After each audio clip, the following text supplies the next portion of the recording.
رب العزة عما يصفون وسلام على المرسلين والحمد لله رب العالمين اللهم صل على سيدنا محمد وعلى آل سيدنا محمد وبارك وسلم اللهم صل على سيدنا محمد وعلى آل سيدنا محمد وبارك وسلم اللهم صل على سيدنا محمد وعلى آل سيدنا محمد وبارك وسلم۔ دنیا کے اندر ایک دستور ہے کہ مارکیٹ کے اندر چیزوں کی قیمت متعین ہوتی ہے، لوگ بازار میں جاتے ہیں، چیزیں خرید لیا کرتے ہیں، لیکن بعض موسم اور مہینے وہ ہوتے ہیں جن کے اندر بازار میں سیل لگا کرتی ہے۔ جب سیل کا مہینہ ہوتا ہے تو اس میں رش بڑھ جاتا ہے، لوگ خوب خریداری کرتے ہیں، دکاندار کے پاس بھی سر کھجانے کی فرصت نہیں ہوتی، اور خریدنے والے گاہکوں کا رش اتنا ہوتا ہے کہ وہ کئی مرتبہ اپنے کھانے پینے کو بھی آگے پیچھے کر دیتا ہے، اس لیے کہ جناب یہ سیزن ہے، سیل ہے۔ دنیا کی اس مثال کو سامنے رکھیں تو واقعی اللہ رب العزت کی جانب سے رحمتوں اور برکتوں کی سیل رمضان المبارک میں لگتی ہے۔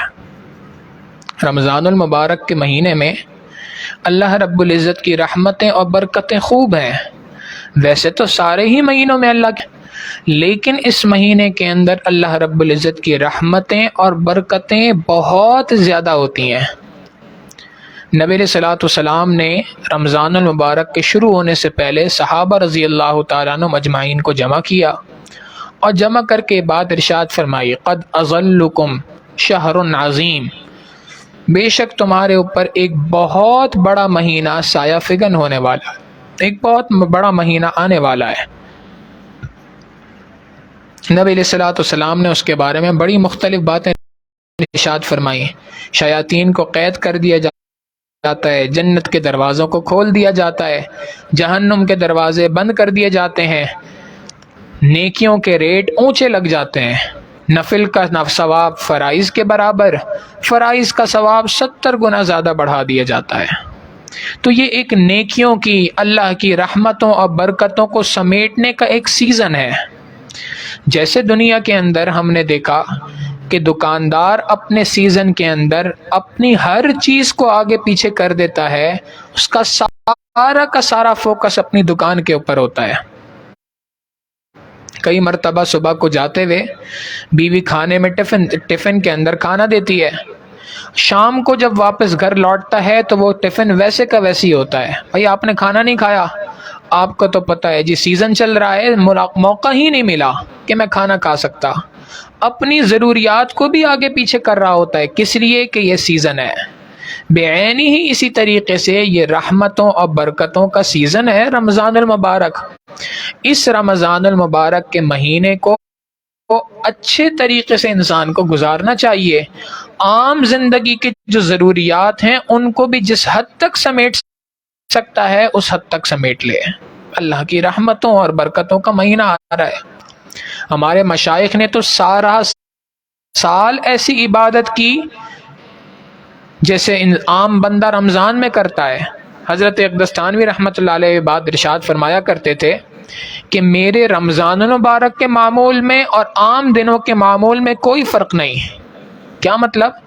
جیسے عام لوگ رمضان المبارک کا مہینہ ڈٹ کر اللہ کی عبادت کے اندر گزارتے ہیں، میرا تو سارا سال ویسے ہی گزرتا ہے، مزید نیکیوں میں اضافے کی کئی گنجائش ہی نظر نہیں آتی ہے، اتنی کثرت کے ساتھ پورا سال عبادت کرتے تھے۔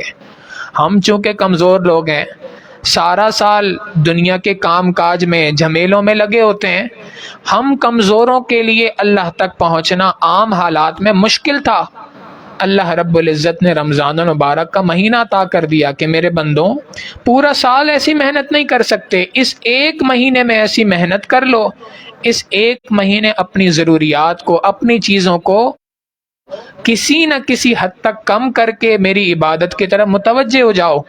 جب تم متوجہ ہو جاؤ گے تو تم دیکھنا میری رحمتیں اور برکتیں اتنی زیادہ اس مہینے میں اتریں گی کہ اس کی اثرات تم پورا سال حاصل کر سکو گے، پورا سال دیکھو گے کہ واقعی جس نے رمضان المبارک کا مہینہ صحیح طور پہ گزار لیا اس کا اگلا آنے والا پورا سال اچھا گزرتا ہے۔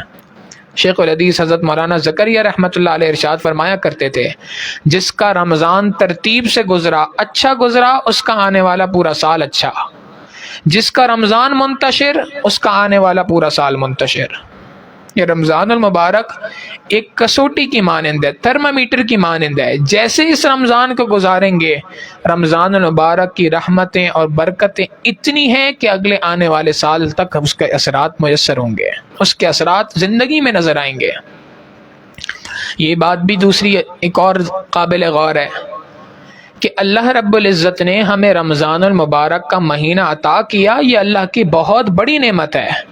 آپ سوچیں کتنے لوگ تھے جو ہمارے ساتھ پچھلے سال تھے، اس سال موجود نہیں ہیں، اور ہم میں سے پتہ نہیں کتنے ہوں گے جو اس سال رمضان المبارک گزار سکیں گے لیکن اگلے سال شاید رمضان کے اندر موجود نہ ہو۔ تو ہمیں نہیں معلوم کہ ہماری زندگی کا شاید کہ یہ آخری رمضان ہو، کسی کو اس کے بارے میں نہیں پتہ، لہٰذا اس رمضان المبارک کو بڑی اہمیت کے ساتھ گزارنا چاہیے۔ علماء نے لکھا اگر کوئی شخص رمضان المبارک کی رحمتوں اور برکتوں کو اچھے طریقے سے سمیٹنا چاہتا ہے تو چند اعمال ایسے ہیں جن کی پابندی کرنا لازمی ہے۔ 3 عبادتیں اس رمضان میں سب سے زیادہ ہونی چاہیے، کثرت کے ساتھ ہونی چاہیے، خوب ڈٹ کر ہونی چاہیے۔ سب سے پہلی عبادت روزے کا رکھنا۔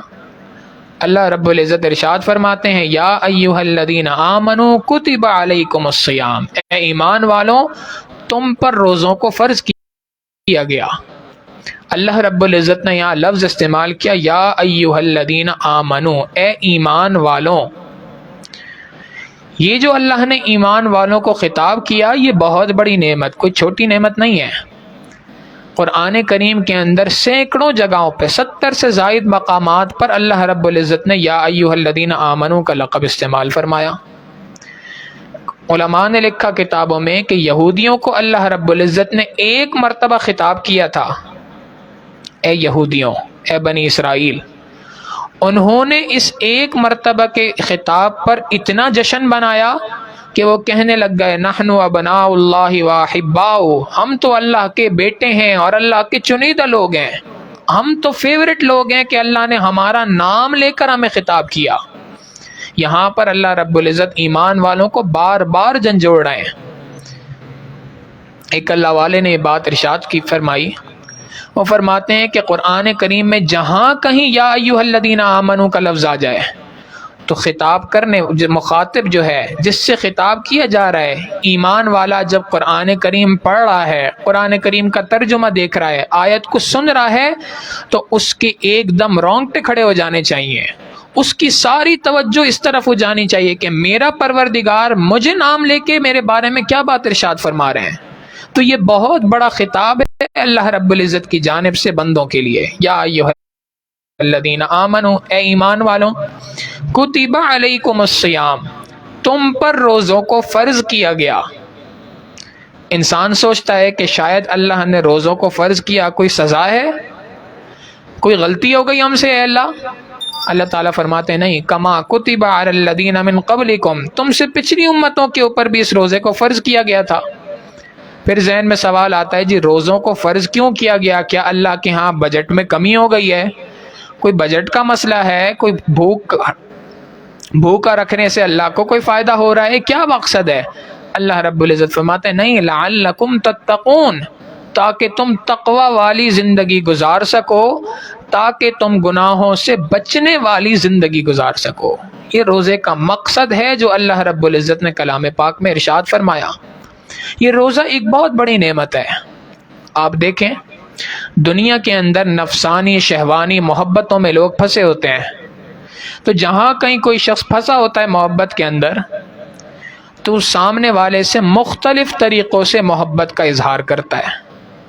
ایک محبت کا اظہار تو یہ ہوتا ہے کہ جی اس کی گلی کے چکر لگاتا ہے، اس کی دہلیز پہ بیٹھ جاتا ہے، گھر کے سامنے بیٹھ جاتا ہے، وہاں چکر لگا رہا ہوتا ہے۔ ایک محبت کا یہ انداز ہے، ایک انداز یہ ہے کہ وہ چاہتا ہے کہ میرا محبوب میرے پاس رہے، میرے قریب رہے، جس سے مجھے محبت ہے وہ میرے پاس رہے، میرے قریب رہے۔ یہ بھی ایک محبت کا اظہار ہے۔ پھر محبت کا ایک اظہار یہ بھی ہے کہ جس سے محبت کرتا ہے اس کے اوپر اپنا مال لگاتا ہے، پیسہ لگاتا ہے، یہ بھی محبت کا اظہار ہے۔ پھر محبت کا ایک اظہار یہ بھی ہے کہ جس سے محبت ہوتی ہے اس کی خاطر اپنے آپ کو بھوکا پیاسا رکھتا ہے۔ تمہاری وجہ سے میں نے صبح سے کچھ نہیں کھایا، 2 دن ہو گئے تمہاری وجہ سے میں نے اتنا کچھ نہیں کھایا۔ تو یہ محبت کے اظہار کے مختلف طریقے دنیا کے اندر رائج ہیں۔ حقیقت یہ ہے کہ یہ سارے کے سارے اللہ رب العزت جو خالق حقیقی ہیں، محبوب حقیقی ہیں، ان سے محبت کے اظہار کے بھی یہی ذرائع ہیں۔ چنانچہ نماز کے ذریعے سے اللہ رب العزت کی دہلیز پہ انسان قدم رکھتا ہے، اپنے پیشانی کو رکھتا ہے، محبت کا اظہار کرتا ہے۔ پھر بیت اللہ جاتا ہے، حج اور عمرہ کرتا ہے، وہاں جا کے بیت اللہ کا طواف کرتا ہے، اللہ کے گھر کے چکر لگاتا ہے، اس لیے کہ اے اللہ مجھے آپ سے محبت ہے۔ پھر اللہ کی محبت کے اندر اللہ کے راستے میں مال لٹاتا ہے، زکوٰۃ ادا کرتا ہے، صدقات دیتا ہے، یہ بھی اللہ کی محبت کا ایک اظہار ہے۔ اور سارا دن بھوکا پیاسا رہ کر، روزہ رکھ کر بھی اللہ رب العزت کی محبت کا اظہار ہوتا ہے۔ اے اللہ یہ چیزیں آج تک حلال تھیں، آپ نے ان تمام چیزوں کو حلال کہا تھا، آپ نے ان کو کھانے اور پینے کا حکم دیا تھا، یہ میری ضروریات ہیں، ان کے بغیر میں زندہ نہیں رہ سکتا، مگر اے اللہ آپ نے مجھے حکم دیا کہ ان حلال چیزوں کو بھی فی الحال ترک کر دو۔ اللہ آپ کا حکم سر خم تسلیم ہے، میں آپ کی خاطر اپنے آپ کو بھوکا رکھنے کے لیے تیار، اپنے آپ کو پیاسا رکھنے کے لیے تیار۔ دیکھیں سینکڑوں بار ہوتا ہے تجربہ، گھر میں انسان اکیلا ہے، فریج کے اندر ٹھنڈے پانی کی بوتل بھی رکھی ہے، بندے نے فریج کھولا، بے دہانی کے اندر بوتل اٹھائی، ڈھکن کھول لیا، منہ کے قریب لے گیا، اور اب یاد آیا کہ نہیں جی میرا روزہ تھا۔ یہ اللہ کی محبت کا اظہار ہوتا ہے کہ بندہ حلال چیز ہے اس کو اپنے منہ کے قریب لے جا کر شدید پیاس کے اندر بھی واپس رکھ دیتا ہے، نہیں جی اگرچہ کوئی دیکھنے والا نہیں ہے مگر مجھے میرے پروردگار سے محبت ہے، اس محبت کا اظہار ہے۔ لہٰذا اللہ رب العزت نے اس روزے کی بڑی قیمت لگائی ہے، چھوٹی قیمت نہیں ہے، بہت بڑی قیمت ہے۔ نبی علیہ الصلوۃ والسلام نے ارشاد فرمایا للصائم فرحتان، روزہ رکھنے والے کے لیے 2 خوشخبریاں ہیں۔ فرحت عند الافطار، ایک خوشخبری تو افطار کے وقت پہ ہوتی ہے کہ افطار کے وقت پر انسان جب افطار کرتا ہے تو پورے دن کی پیاس ہے، پورے دن کی بھوک ہے، وہ ساری کی ساری ختم ہو جاتی ہے، انسان کو ایک خوشی محسوس ہوتی ہے کہ الحمدللہ آج کا روزہ اچھے طریقے سے پورا مکمل ہو گیا، یہ ایک خوشی ہے۔ نبی علیہ الصلوۃ والسلام نے کہ حدیث مبارکہ سے ثابت ہے کہ جب اللہ کے محبوب صلی اللہ علیہ وسلم افطار کیا کرتے تھے، پانی پیا کرتے تھے، تو اس وقت پر نبی علیہ الصلوۃ والسلام یہ دعا پڑھا کرتے تھے ذهب الظما وابتلت العروق وثبتت الاجر ان شاء اللہ، رگیں جو تن تھیں، جو سوکھا ہوا تھا گلا، وہ سارا کا سارا تر ہو گیا، جو ساری کی ساری مشقت پورے دن میں تھی وہ مشقت دور ہو گئی، لیکن اس کا اجر اپنی جگہ باقی ہے۔ تو انسان کو خوشی ہوتی ہے اس بات کی کہ اجر بھی اپنی جگہ باقی ہے، جو مشقت تھی وہ مشقت بھی ختم ہو گئی ہے۔ تو ایک خوشی تو افطار کے وقت پہ ہوتی ہے، وَفَرْحَةٌ عِنْدَ لِقَاءِ الرَّحْمَٰنِ، اور دوسری خوشخبری اس بندے کو، دوسری خوشی اس وقت پر ہوگی جس وقت پہ یہ اپنے پروردگار رحمان سے ملاقات کرے گا، اس وقت پہ اس کو خوشی ہوگی۔ اس وقت کی سب سے بڑی خوشی کیا ہے کہ انسان جہنم سے نکال کر جنت میں ڈال دیا جائے، جہنم کے حرام ہونے کا فیصلہ اس کے حق میں ہو جائے کہ اس کے لیے جہنم حرام ہے، جنت اس کے لیے واجب ہو گئی۔ انسان کی خوشی تو اسی کے اندر ہے۔ تو گویا دوسرے معنوں میں نبی علیہ الصلوۃ والسلام یہ بات ارشاد فرما رہے ہیں، جو اللہ کی محبت کی خاطر دنیا کے اندر بھوکا پیاسا رہتا ہے، اللہ رب العزت اس کو کل جنت کا ٹکٹ عطا فرمائیں گے۔ ایک اور حدیث مبارکہ میں نبی علیہ الصلوۃ والسلام نے ارشاد فرمایا، روزے دار جب روزہ رکھتا ہے تو روزے کے رکھنے کی وجہ سے اس کا معدہ خالی ہوتا ہے، اور خالی معدے ہونے کی وجہ سے اس کے منہ سے ایک بو آتی ہے۔ عام آدمی اس کو اچھا نہیں سمجھتا، جس کے سامنے آ جائے وہ ناک کو بند کر لیتا ہے، کئی لوگ ہوتے ہیں جن کے منہ سے اس پیٹ کے خالی ہونے کی وجہ سے، معدے کا منہ کھل جانے کی وجہ سے بو آتی ہے، وہ بات کرتے ہوئے اپنے منہ پر ہاتھ رکھتے ہیں، رومال رکھتے ہیں کہ کہیں دوسرے کو میری منہ کی بوک سے تکلیف نہ ہو۔ نبی علیہ الصلوۃ والسلام فرماتے ہیں کہ یہ جو منہ سے بو آ رہی ہے، عام آدمی اس بو کو پسند نہیں کرتا، مگر اللہ رب العزت کے نزدیک مشک کی خوشبو سے زیادہ پسندیدہ اس بندے کے منہ سے آنے والی بو ہے۔ یہ میری خاطر بو کر رہا ہے، اس نے میری خاطر اس بدبو کو برداشت کیا ہے۔ نبی علیہ الصلوۃ والسلام نے ارشاد فرمایا، حدیث قدسی ہے، نبی اللہ رب العزت ارشاد فرماتے ہیں الصوم لی، الصوم لی، روزہ میرے لیے ہے۔ انسان جب روزہ رکھتا ہے دنیا کے کسی شخص کے لیے نہیں رکھتا۔ آپ دیکھیں دنیا کی کوئی بھی عبادت ہے وہ دنیا کے لیے، ریاکاری اس کے اندر ہو سکتی ہے۔ بندہ نماز پڑھ رہا ہے، سوچ رہا ہو کہ میری یہ نماز ہو سکتا ہے کہ یہ کسی کو دکھانے کے لیے ہو۔ بندہ زکوٰۃ دے رہا ہے، ریاکاری آ سکتی ہے اس کے اندر۔ مختلف قسم کی عبادات ہیں، ان عبادات کے اندر ریاکاری آ سکتی ہے، دکھلاوا آ سکتا ہے، مگر روزہ ایک ایسی عبادت ہے کہ جس کا فقط اللہ رب العزت کو پتہ ہے، کسی اور کو نہیں پتہ اس روزے کے بارے میں۔ انسان روزے سے ہے، دوسرا روزے کے بغیر ہے، دونوں کے درمیان کوئی فرق کرنے والی چیز نہیں ہے جس سے پتہ چل سکے کہ یہ بندہ روزے سے ہے کہ نہیں ہے۔ تو یہ جو روزہ انسان رکھتا ہے خالصتاً اللہ رب العزت کے لیے رکھتا ہے، تو الصوم لی، یہ روزہ میرے لیے ہے، وَأَنَا أَجْزِي بِهِ، اور اس روزے کا بدلہ میں پروردگار اس کو قیامت کے دن دوں گا۔ چنانچہ کتابوں میں یہ بات لکھی ہے کہ جو فرشتہ ہوتا ہے نیکی لکھنے والا، مختلف نیکیاں انسان کرتا ہے، ان نیکیوں کو اپنے نامہ اعمال میں لکھ دیتا ہے۔ نماز پڑھی اتنی نیکیاں مل گئیں، فلاں عمل کیا اتنی نیکیاں مل گئیں، فلاں عمل کیا اتنی نیکیاں مل گئیں، وہ نیکیاں لکھتا ہے۔ مگر جب روزے دار روزہ رکھتا ہے تو وہ فقط نامہ اعمال میں لکھتا ہے اے اللہ اس نے روزہ رکھا، اس روزے پر نیکی کتنی ملنی ہے؟ پروردگار عالم فرماتے ہیں وَأَنَا أَجْزِي بِهِ، اس روزے کا بدلہ میں پروردگار نے دینا ہے، لہٰذا کل قیامت کے دن اللہ رب العزت عطا کریں گے، اور کتنا عطا کریں گے؟ جتنی اس کی شان ہے۔ بھائی اگر انسان کسی دنیا دار آدمی سے کوئی چیز مانگے، اس کے سامنے ہاتھ پھیلائے، چھوٹی سی مثال ہے، سگنل کے اوپر ایک فقیر ہے، وہ ایک موٹر سائیکل والے کے سامنے ہاتھ پھیلاتا ہے تو اس کو امید ہوتی ہے شاید 10 روپے دے دے، 50 روپے دے دے گا، بہت کوئی تیر مار دیا 100 روپے دے گا۔ اور اگر کسی لینڈ کروزر والے کے سامنے ہاتھ اٹھائے گا تو اس وقت پہ اس کو امید ہوگی کہ کم از کم 100 اور زیادہ سے زیادہ ہو سکتا ہے، دل میں آ جائے تو 5000 کا نوٹ بھی دے دے تو کوئی بعید نہیں۔ اور اگر کسی صوبے کے گورنر کے سامنے ہاتھ پھیلائے تو اس کو پتہ ہے کہ جی کم از کم بھی لاکھوں میں کچھ پیسے ملیں گے اگر ملے تو۔ اور اگر کسی ملک کے وزیر اعظم کے سامنے، بادشاہ کے سامنے ہاتھ پھیلا دے تو وہ اس کی کرنسی میں اس کے اعتبار سے دے گا۔ ہر بندہ اپنی شان کے مطابق چیز دیتا ہے۔ اللہ رب العزت کا دربار ہو، بندہ پروردگار کے پاس جائے، اے اللہ آپ نے فرمایا تھا میں اس کو بدلہ دوں گا، اے اللہ اب آئیں بدلے کے لیے تیار آپ کے سامنے آیا ہوں۔ ہمارے حضرت فرماتے ہیں دنیا کے اندر 2 طرح کے افراد ہوتے ہیں۔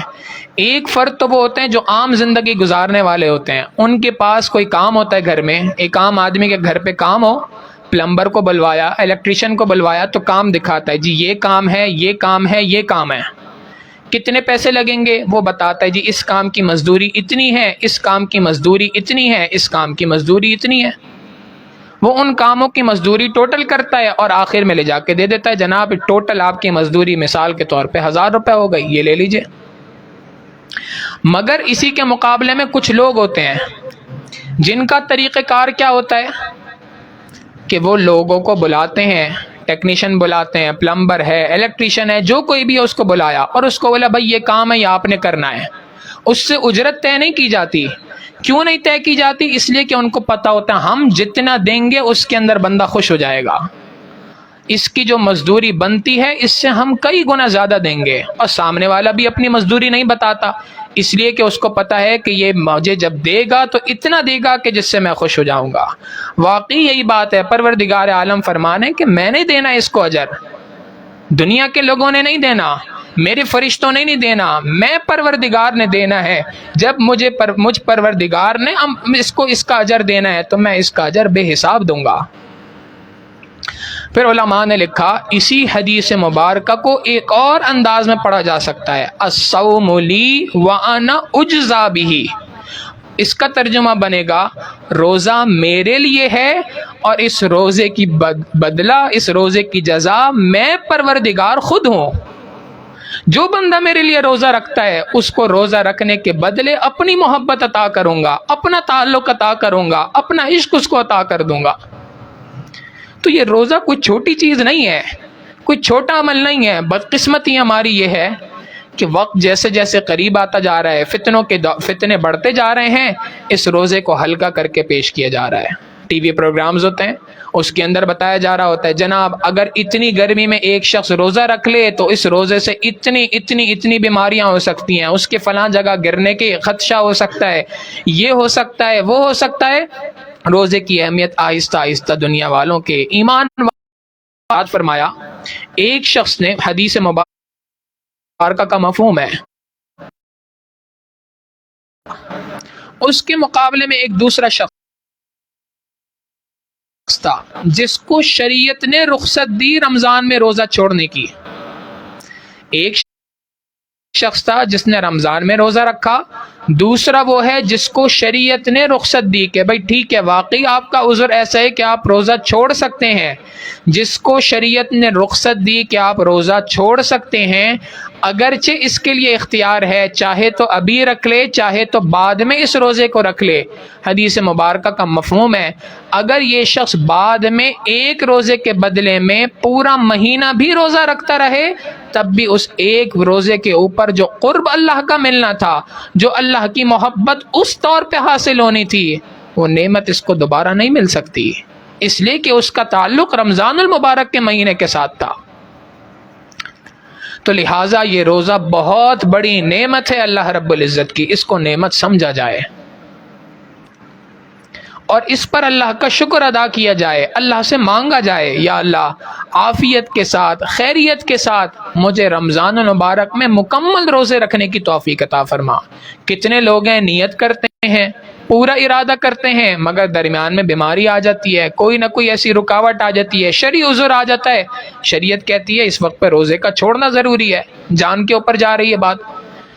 تو بندہ کئی مرتبہ چاہتے ہوئے بھی روزہ نہیں رکھ پاتا، چاہتا ہے کہ روزہ رکھوں مگر نہیں رکھ پاتا۔ اس لیے اللہ سے دعا مانگنی چاہیے، یا اللہ مجھے خیر کے ساتھ عافیت کے ساتھ روزے رکھنے کی توفیق عطا فرما۔ یا اللہ سے مستقل مانگنے کی چیز ہے، بار بار مانگے بندہ، اے اللہ میں روزہ رکھنا چاہتا ہوں، سارے روزے مکمل کرنا چاہتا ہوں، اے اللہ میرے لیے ان روزوں کا رکھنا مکمل کرنا آسان فرما دیجئے، سہولت کے ساتھ ان روزوں کو رکھنے کی بھی توفیق عطا فرما، اور اے اللہ ان روزوں کو قبول بھی فرما۔ اللہ رب العزت سے دعا ہے کہ پروردگار عالم ہمیں اس رمضان المبارک کے مہینے میں صحیح طور پہ گزارنے کی توفیق عطا فرمائے، اور رمضان المبارک کے مہینے کے اندر صحیح طریقے سے روزہ رکھنے کی توفیق عطا فرمائے۔ اس موضوع کے اوپر دو چیزیں اور ہیں، انشاءاللہ اس کو اگلے ہفتے بات کریں گے۔ اللہ رب العزت ان باتوں پہ عمل کی توفیق عطا فرمائے۔